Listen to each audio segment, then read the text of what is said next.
রাজার ঘরে ছোট রানী এলো পদ্মাবতী, রানী পদ্মাবতী। রাজার আরো 6টি রানীর ছিল না সন্তান, পদ্মাবতীর কোলালোতে মিলল সমাধান। বছর যেতে জন্ম নিল 7 ছেলে 1 মেয়ে, হয় খুশির আকাশ হঠাৎ কালো মেঘে গেল ছেয়ে।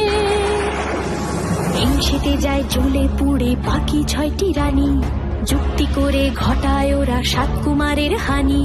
সুযোগ মতো 7 ছেলেকে মাটিতে দেয় পুঁতে, বাঁচে একা পারুল, ওরা পায় না তাকে ছুতে।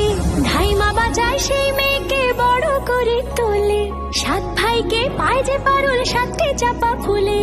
এত কিছুর পরেও রাজার বিপদ যে কাটে না, সূর্য নগরে সুখের সূর্য আর ওঠে না। হিংসা বিবাদ বিচ্ছেদ আর প্রেমের কাহিনীতে পারুল বোন কি পারবে 7 ভাই চম্পাকে জাগাতে?